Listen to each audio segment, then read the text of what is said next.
A very good afternoon to everyone.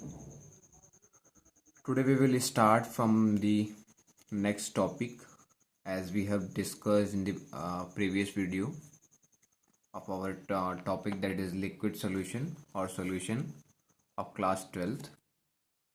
तो जैसा कि हमने लास्ट क्वेश्चन सॉल्व किया और ये था आपका टेम्परेचर के रिलेशन पे, तो अगर आप ध्यान दें, मैं ये क्वेश्चन आपको दोबारा से बताना चाहूँगा ताकि आपका कोई डाउट अगर इस क्वेश्चन के रिगार्डिंग है तो वो क्लियर हो जाए। क्वेश्चन यहाँ पे दिया हुआ था कि vapour pressure of liquid pure जो है वो है 2 atm 27 डिग्री टेम्परेचर पे, और हमको कैलकुलेट करना है वेपर प्रेशर लिक्विड का 327 डिग्री सेल्सियस पे अगर enthalpy of vaporisation pure liquid की हमको 20 जूल प्लस 20 जूल दी हुई है। तो T1 हमने लिखा और हमने केल्विन में कन्वर्ट किया, T2 केल्विन में कन्वर्ट किया, P1 हमको 2 atm दिया हुआ है और P2 जो है हमें फाइंड करना है। तो हमारे पास जो रिलेशन था वो ये रिलेशन था, log P2 upon P1 is equal to enthalpy of vaporisation upon 2.303 R into 1 upon T1 minus 1 upon T2। और उसके बाद हमने क्वेश्चन को प्रोसीड किया। लॉग अगर कुछ नहीं लिखा होता है तो बेस 10 होता है, हमको पता है। लॉग P2 अपॉन 2 जो कि P1 दिया हुआ है 20 joule upon this, and R की value we have taken 8.314 joule में है ये वैल्यू। और उसके बाद टेम्परेचर्स की वैल्यू हमने पुट करी और यहाँ से आप देखेंगे जो वैल्यू मैंने एलिमिनेट करी वो 20 अपॉन 19.147, दैट इम्प्लाइज, इसको हमने लगभग 20 मान लिया और 1 वैल्यू आ गई, और फिर उसके बाद से हमने आगे 1 को log 10 पुट कर दिया और log से log कैंसिल कर दिया और फिर हमने P2 को एलिमिनेट कर लिया 0.0033 atm। तो अब हम इसके आगे बात करेंगे। जो हमने बात करी कि जो वेपर प्रेशर है आपका वो कैसे डिपेंड कर रहा है, तो अभी हम जो दूसरा उसका डिपेंडेंसी है जो कि नेचर के बेसिस पे, effect of nature of liquid in vapour pressure of liquid, तो वो कैसे डिपेंड कर रहा है। जैसे कि बात करें हम, अगर आपको फिगर से इलास्ट्रेट करें तो ये फिगर है आपका, एक कंटेनर है, कंटेनर में लिक्विड है। आपको फिगर से समझना बहुत ज़रूरी है ताकि फिर आप चीज़ों को समझ पाएँ। ये केमिस्ट्री है और यहाँ पे जो है कॉन्सेप्ट्स का ही ज़्यादा रोल होता है।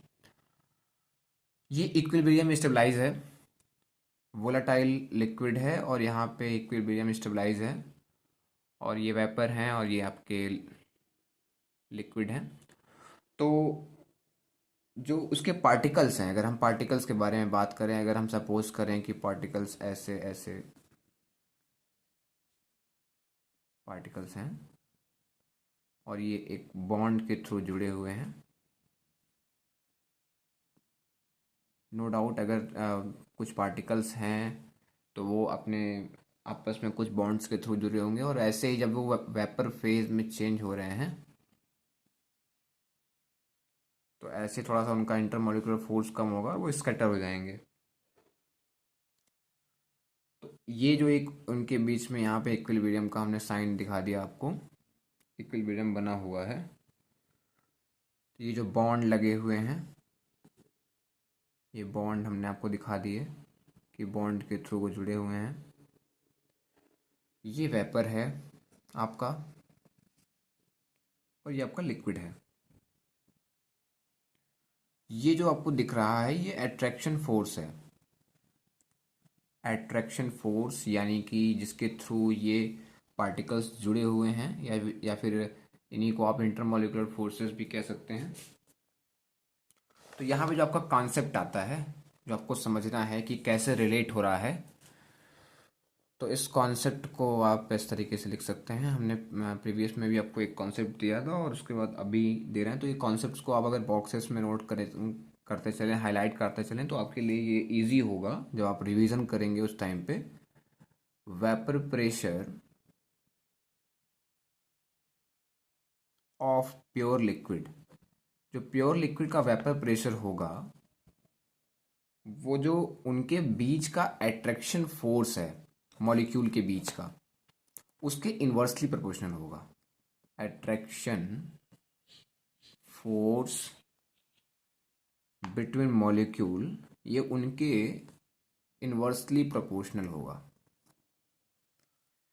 तो इससे हम आप कैसे समझेंगे, जैसे कि अगर हम अट्रैक्शन फोर्स की बात करें, जैसे ये कैसे वेरिएशन होगा, कैसे ये नेचर पे एम्फेसाइज कर रहा है। अट्रैक्शन फोर्स जो है, दो टाइप के मॉलिक्यूल्स होते हैं। पहले तो हम समझें, अगर जो पोलर मॉलिक्यूल होंगे, पोलर मॉलिक्यूल का मतलब आप समझ रहे होंगे, जिनके दो पोल्स होंगे, एक हेड और टेल होगा, जिसके बारे में आप फर्दर सरफेस केमिस्ट्री में भी समझेंगे, और जिनका कुछ मैग्नेटिक मोमेंट भी होगा।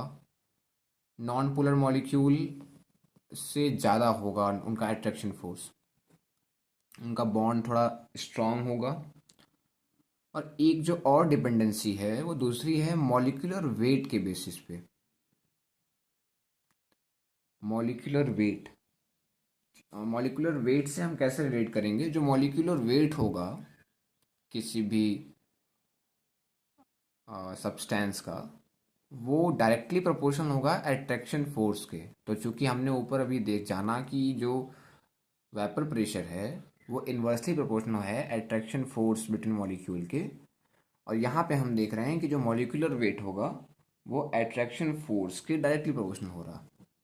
ये हम बात करेंगे उनमें जब हमको नॉन पोलर मॉलिक्यूल्स दिए होंगे। अगर पोलर दिया होगा तो हम अपने आप ही कह सकते हैं कि अगर पोलर है तो वो नॉन पोलर से अधिक ही होगा। लेकिन नॉन पोलर के केस में जब हम बात करेंगे तो हम अट्रैक्शन फोर्स को दिखेंगे। अट्रैक्शन फोर्स जिसका ज़्यादा होगा उसका वेपर प्रेशर कम होगा, क्योंकि हमारे पास जो कॉन्सेप्ट है, जो रिलेशन है, ठीक है। अब हम जैसे कि कुछ एग्जाम्पल्स हमारे पास हैं, हम एग्जाम्पल से समझते हैं। कुछ क्वेश्चंस हम लेंगे और उससे समझेंगे तो हमको थोड़ा जो रिलेशन है वो क्लियर होगा। जैसे कि हमारे पास H2O दिया हुआ है, CO2 दिया हुआ है, और CH4 यानी कि मीथेन दिया हुआ है। ये सब लिक्विड फेज में दिए हुए हैं, और इनमें हमको बताना है, इनको हमको वेपर प्रेशर के ऑर्डर में अरेंज करना है। वेपर प्रेशर के ऑर्डर में अरेंज करना है, ये हमारा क्वेश्चन है। तो हम जानते हैं कि जो H2O के मॉलिक्यूल्स होते हैं वो कैसे बॉन्डेड होंगे। वो आपको एक एक दूसरा मॉलिक्यूल कैसे आपस में बॉन्डेड होगा वो आप यहाँ से ऐसे समझ सकते हैं, ठीक है। जब केमिकल बॉन्डिंग हम पढ़ेंगे तो फिर हम उसमें देखेंगे कि कैसे बॉन्डिंग हो रही है। लेकिन अगर अभी, वैसे 11th में तो आपने पढ़ी ही होगी, थोड़ा बहुत तो आपको पता होगा। तो ये मैं आपको उसके मॉलिक्यूल्स कैसे आपस में बॉन्डेड हैं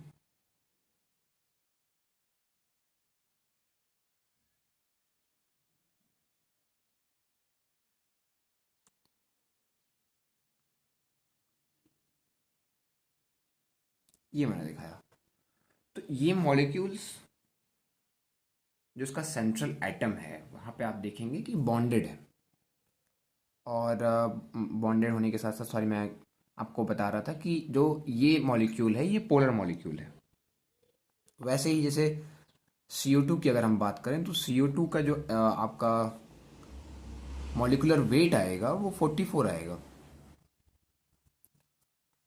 और CH4 की हम बात करें, मीथेन, इसका मॉलिक्यूलर वेट जो है वो 16 आएगा। तो यहाँ पे जो सेंट्रल एटम है इसको भी आप देख लीजिए, और यहाँ पे भी जो सेंट्रल एटम है उसको देख लीजिए, और यहाँ पे भी आप देख सकते हैं। तो ये तो मॉलिक्यूल पोलर हो गया आपका, और ये दोनों नॉन पोलर हुए। तो जब ये नॉन पोलर हुआ, ये नॉन पोलर ये भी हुआ,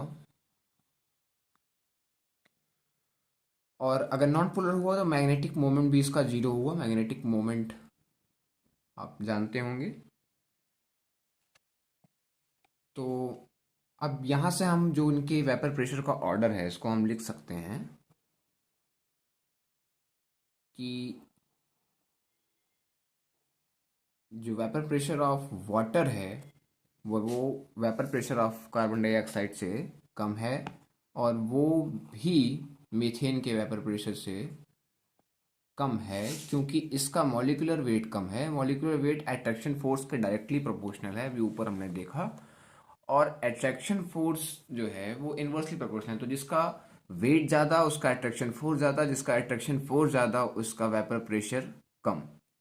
और पोलर मॉलिक्यूल में वैसे भी कम होगा क्योंकि उनका अट्रैक्शन फोर्स वैसे भी नॉन पोलर मॉलिक्यूल से ज़्यादा है। तो यहाँ से हम को थोड़ा क्लियर हुआ होगा। कुछ और एग्जांपल्स हम लेंगे जिनके थ्रू हम थोड़ा अपना और क्लियर करेंगे। एक और क्वेश्चन हम लेते हैं ताकि हम थोड़ा सा अपने कॉन्सेप्ट को और क्लियर कर पाएँ। जैसे कि हमारे पास लिक्विड NH3 दिया हुआ है और लिक्विड फेज में ही C2H6 भी दिया हुआ है।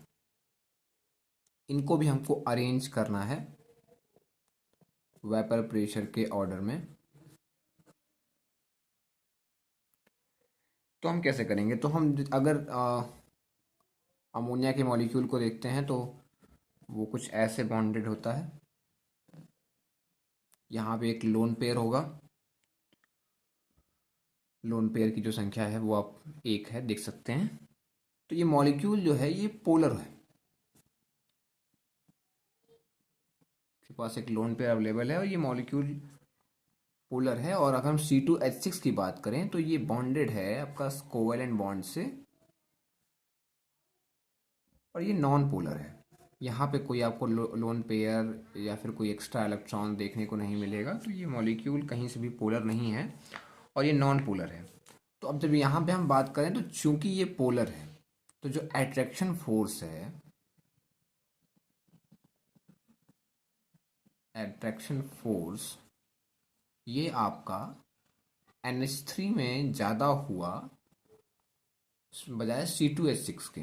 तो जो ये वेपर प्रेशर का ऑर्डर है वो आप देखेंगे कि आपका जो है वो इसी का जस्ट इनवर्स हो जाएगा, रिवर्स हो जाएगा।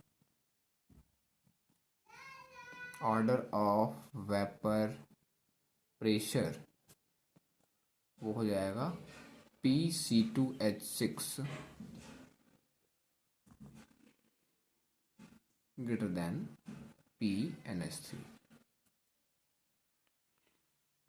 अब हम थोड़ा सा आपको एक कॉन्सेप्ट समझाना चाहेंगे। जैसे कुछ क्वेश्चंस आपके सामने आए होंगे या आपसे कुछ लोगों ने पूछा होगा कि जो बॉइलिंग पॉइंट ऑफ लिक्विड है उसको हम कैसे डिफाइन करें, या बॉइलिंग पॉइंट ऑफ लिक्विड कैसे समझें। किसी भी लिक्विड का बॉइलिंग पॉइंट अगर कहा जा रहा है तो उसका क्या मतलब होगा? तो बॉइलिंग पॉइंट ऑफ लिक्विड जब आपको समझने को कहा जा रहा है तो अगर हम सीधे सीधे शब्दों में कहें, बॉइलिंग पॉइंट किसी भी लिक्विड का वो टेम्परेचर होता है जिसपे कि उसका जो वेपर प्रेशर है वो एटमॉस्फेरिक प्रेशर के इक्वल हो जाए। यानी कि boiling point is that temperature at which vapour pressure of pure liquid is equal to the atmospheric pressure. अब इसको हम समझते हैं थोड़ा सा, क्योंकि ये भी एक ज़रूरी कॉन्सेप्ट है और इस पर भी कुछ क्वेश्चंस आपके NCERT में भी आपको देखने को मिलेंगे और 1 मार्क्स 2 मार्क्स में पूछे भी जाते हैं ये क्वेश्चन। तो थोड़ा आपको समझना ज़रूरी होगा। फिर से हमने एक कंटेनर में एक लिक्विड लिया और ये हमने कुछ उसके वेपर के पार्टिकल्स दिखा दिए। इसको हम प्योर लिक्विड लिख रहे हैं, एक प्योर लिक्विड है। और हमारे पास एक बर्नर है, बर्नर से हम इसको हीट दे रहे हैं। जैसे कि देख रहे हैं हमने इसको हीट दिया और यहाँ पे एक हम इंस्ट्रूमेंट लगा रहे हैं जिसको कि हम टेम्परेचर मेजरमेंट के लिए यूज़ करेंगे। ये थर्मामीटर है हमारा, इस पे कुछ ऐसे लगा हुआ है आपका, और इस पे जो रीडिंग आएगी जब आपका, मैं कंडीशन यहाँ पे लिख दे रहा हूँ, जो एक्सटर्नल प्रेशर है वो वेपर प्रेशर के इक्वल हो जाए। यहाँ पे आप समझें, इम्पोर्टेंट चीज़ यही है। और इस कंडीशन पे, एट दिस कंडीशन, जब आपका वेपर प्रेशर एक्सटर्नल प्रेशर के इक्वल हो जा रहा है, तो इस कंडीशन पे जो रीडिंग आप नोट करेंगे थर्मामीटर पे, जो रीडिंग आएगी, रीडिंग ऑफ टेम्परेचर, वही आपकी क्या होगी, बॉइलिंग पॉइंट होगी।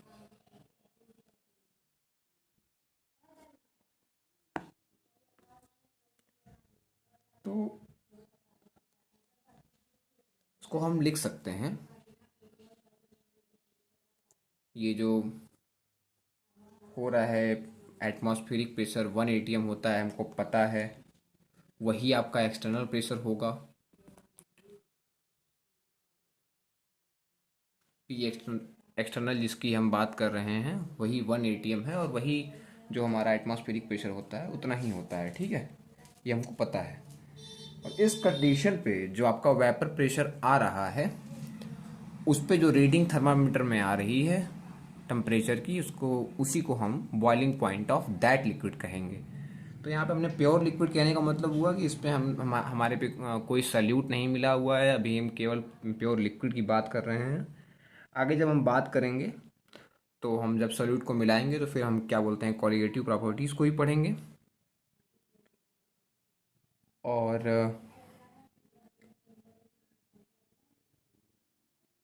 जो रिजिड कंटेनर होते हैं, रिजिड कंटेनर एक पॉइंट आप नोट कर लें, जो रिजिड कंटेनर होते हैं, रिजिड कंटेनर में बॉइलिंग पॉइंट डिफाइन नहीं होता है। बॉइलिंग पॉइंट डिफाइन नहीं होता है होने का मतलब है कि जब एक्सटर्नल प्रेशर के से वो हो ही, जैसे कि अगर यहाँ पे मैं कुछ बातें आपको लिखूं,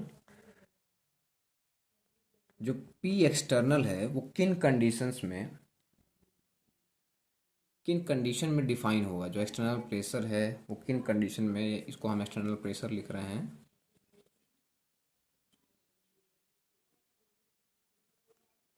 किन कंडीशंस में डिफाइन होगा। एक तो ये आपका जब ओपन कंटेनर रहेगा तभी हम एक्सटर्नल प्रेशर या फिर एटमॉस्फेरिक प्रेशर की बात कर पाएंगे, तो कंटेनर ओपन है।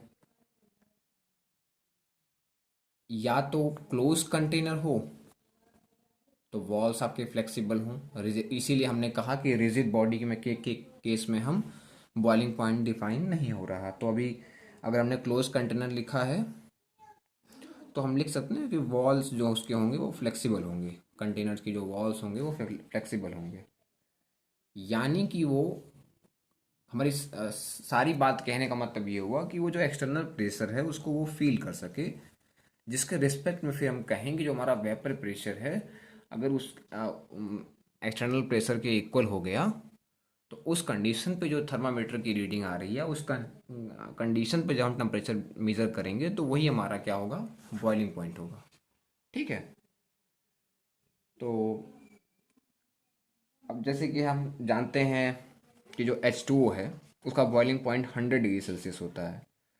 तो 100 डिग्री सेल्सियस होने का मतलब ये हुआ कि इस 100 डिग्री सेल्सियस होता है, किस पे होता है, नो डाउट, अगर अभी हमने समझा कि बॉइलिंग पॉइंट अगर 100 डिग्री सेल्सियस है तो वो 1 एटीएम भी होगा, क्योंकि एक्सटर्नल प्रेशर के रिस्पेक्ट में हम बात कर रहे हैं। तो एक्सटर्नल प्रेशर 1 एटीएम है, और 1 एटीएम पे जो वाटर का बॉइलिंग पॉइंट है वो डिफाइन हो रहा है, वो 100 डिग्री सेल्सियस हमको नोन है। और यहाँ पे जो पी एक्सटर्नल होता है वो 1 एटीएम होता है। तो इस तरीके से हम कह सकते हैं कि अगर ये 200 डिग्री सेल्सियस हो रहा है तो यहाँ से ये क्या होगा, 2 एटीएम होगा। ये 400 डिग्री सेल्सियस हो रहा है, तो यहाँ से ये 4 atm होगा। ये एक्सटर्नल प्रेशर की बात हो रही है। तो अब मुझे लगता है कि आपको ये समझ में आ गया होगा कि मैं क्या कहना चाह रहा हूँ। कि अगर बॉइलिंग पॉइंट आपसे कोई पूछता है या बॉइलिंग पॉइंट की बात करी जा रही है, तो बॉइलिंग पॉइंट का मतलब ये हुआ कि वो टेम्परेचर जिस पे कि किसी भी लिक्विड का वेपर प्रेशर उसके एक्सटर्नल प्रेशर यानी कि एटमॉस्फेरिक प्रेशर के इक्वल हो जाए। तो हम बात भी कर रहे हैं क्लोज कंटेनर यानी, या फिर ऐसा बात कर रहे हैं ओपन कंटेनर के रिस्पेक्ट में। अ, और ये अगर कंटेनर क्लोज भी है तो वॉल्स फ्लेक्सिबल होनी चाहिए, रिजिड नहीं होंगी। रिजिड होंगी तो उस केस में हम बात नहीं करेंगे। अब जैसे कि आप देखें कि एट एक क्वेश्चन, जैसे जो मैं कह रहा था क्वेश्चन यहाँ से कैसे बनेंगे, तो मैं क्वेश्चन आपको दिखाता हूँ। ये क्वेश्चन देखिए आपके सामने। इस पे कह रहा है at high altitudes water boil less than 100 degree Celsius temperature. मतलब जो वाटर है वो हाई एल्टीट्यूड्स पे जब हम जाते हैं, जब हम माउंटेन्स पे जाते हैं, हिल पे जाते हैं, तो वहाँ पे आप देखेंगे कि जो वाटर है उसका बॉइलिंग पॉइंट डिक्रीज हो जाता है, यानी कि वो 100 डिग्री सेल्सियस से कम पे भी बॉयल हो जा रहा है। तो ऐसा इसलिए हो रहा है कि जब हमको पता है जब हम ऊपर जाते हैं हमारे एटमॉस्फेयर में, जितना हम ऊपर जाते हैं उतना जो एटमॉस्फेरिक प्रेशर होता है वो डिक्रीज होता है। यानी कि एक्सटर्नल प्रेशर जो है जिसके रिस्पेक्ट में बॉइलिंग पॉइंट हम जान रहे थे कि 100 डिग्री सेल्सियस होता है वाटर का, वो पी एक्सटर्नल जो है वो 1 atm से डिक्रीज हो जाएगा। और सिंस ऐसा हो रहा है हाई एल्टीट्यूड्स पे, तो अगर हमें पता है कि अगर प्रेशर डिक्रीज होगा तो यानी कि उसके रिस्पेक्ट में फिर वेपर प्रेशर भी डिक्रीज होगा। और वेपर प्रेशर डिक्रीज होने का मतलब है कि बॉइलिंग पॉइंट भी डिक्रीज होगा। बॉइलिंग पॉइंट भी इम्प्लाइज बॉइलिंग पॉइंट डिक्रीज। तो आपको समझ में आ रहा होगा मैं क्या कहना चाह रहा हूँ। ठीक है। अगर आपके कुछ डाउट्स होते हैं, कहीं कोई दिक्कत है, आपको समझ में नहीं आ रहा है, तो आप कमेंट सेक्शन में लिख सकते हैं। और कुछ क्वेश्चन अगर आपके आ रहे हैं तो आप क्वेश्चंस को भी कमेंट सेक्शन में राइट कर सकते हैं, उसका रिप्लाई हम आपको कमेंट बॉक्स में कर देंगे। एक क्वेश्चन और है जो इन जनरल इसी के रिस्पेक्ट में बात होती है। तो वो क्वेश्चन ये है कि आपने भी देखा होगा कि हम प्रेशर कुकर को यूज़ करते हैं तो जो हमारा कुकिंग टाइम है वो डिक्रीज हो जाता है, या फिर हम जल्दी कुक कर पाते हैं। तो हमको मन में ये बात आती होगी कि ऐसा क्यों हो रहा है, तो उसमें भी ये जो कॉन्सेप्ट है वो यहीं से कॉन्सेप्ट आ रहा है।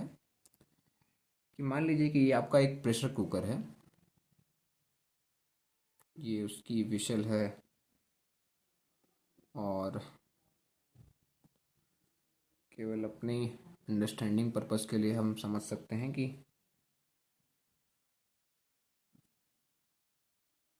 ये एक प्रेशर कुकर है आपके सामने। ये उसमें लिक्विड साथ में, और उसके राइस भी है।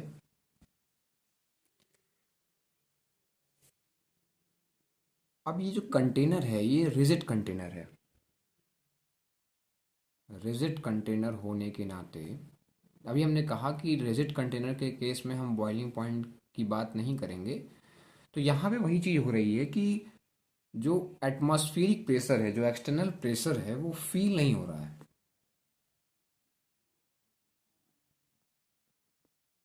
बाहर जो प्रेशर है आपका पी एक्सटर्नल जो है वो आपका 1 atm है, एटमॉस्फेरिक प्रेशर।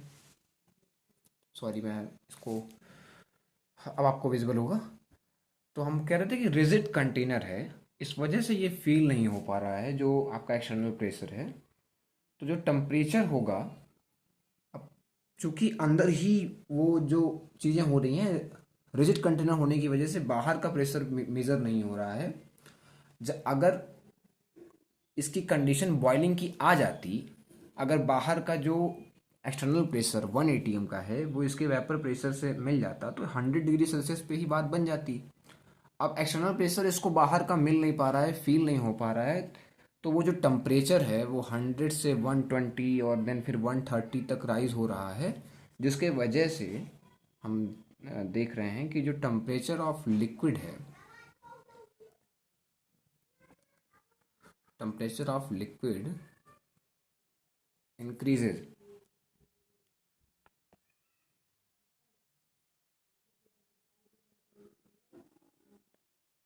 और जो कुकिंग टाइम है वो आपका डिक्रीज हो रहा है या फिर थोड़ा रिड्यूस हो रहा है।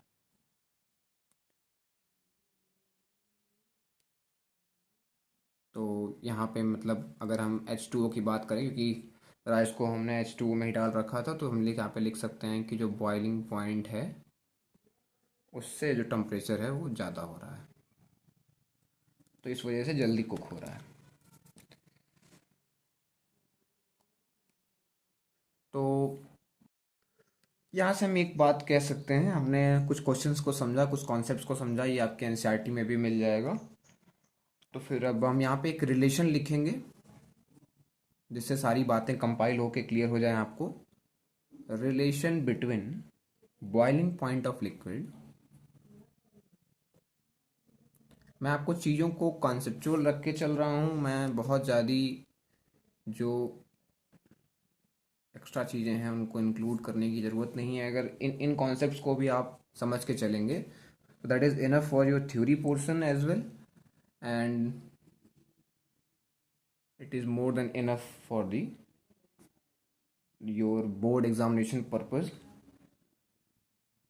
and the questions I am including are also from some competitive examinations as purpose as well. So the relation between boiling point of liquid and its vapor pressure, जैसा कि हमने पीछे देखा कि जो वेपर प्रेशर है आपका वो अट्रैक्शन फोर्सेस के जो है लिक्विड के, attraction forces of liquid molecules के इनवर्सली प्रोपोर्शनल है,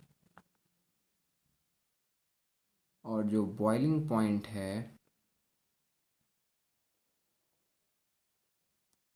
वो अट्रैक्शन फोर्सेस के डायरेक्टली प्रोपोर्शनल है।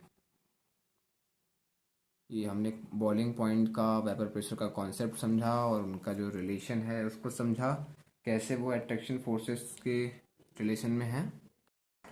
तो अब इसके बाद हम यहाँ पे एम्प्लाइज कह सकते हैं कि जो वेपर प्रेशर है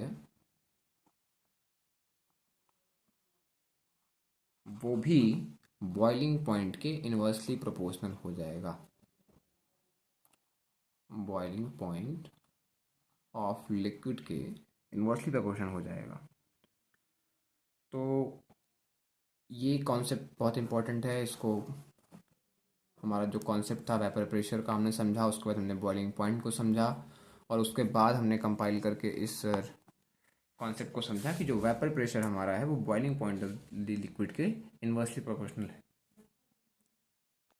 इसी बात को अगर हम कॉन्सेप्ट के फॉर्म में लिखें और कॉन्सेप्ट के फॉर्म में समझें तो हम कह सकते हैं कि यदि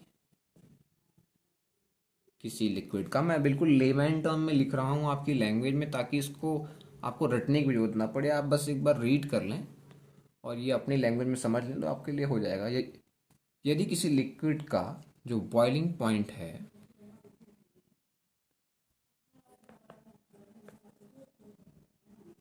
ज़्यादा है तो उसका वेपर प्रेशर एक पर्टिकुलर टेम्परेचर पे, एक पर्टिकुलर टेम्परेचर पर कम होगा। ये कॉन्सेप्ट है, इसको आप जो हमने पीछे रिलेशन समझा उसके थ्रू कंक्लूड कर सकते हैं। और उसके बाद अगर हमको एक कुछ एग्जांपल्स दिए जाएं तो उसमें हम फिर इस कॉन्सेप्ट को अप्लाई करके क्वेश्चन भी समझ सकते हैं। जैसे कि अगर हम समझें कि H2O का बॉइलिंग पॉइंट अगर हमको 100 डिग्री सेल्सियस दिया है, C2H6OH हमारे पास है, इसका बॉइलिंग पॉइंट हमको 78 डिग्री सेल्सियस दिया है, C2H6 दिया है, इसका बॉइलिंग पॉइंट हमको दिया हुआ है 38 डिग्री सेल्सियस, C2H5OH भी कह सकते हैं। और इसको हमको अरेंज करना है।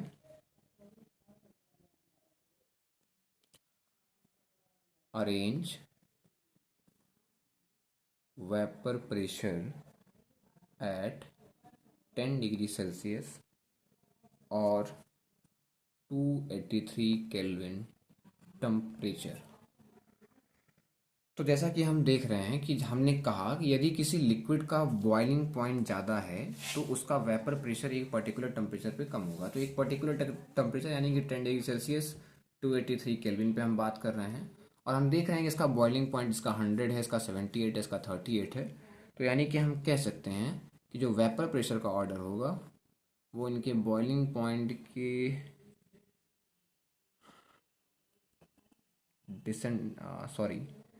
असेंडिंग ऑर्डर में होगा। तो इसको हम देख सकते हैं पी वेपर, यहाँ पे ये H2O हो जाएगा और ये C2H5OH हो जाएगा और P वेपर C2H6 हो जाएगा।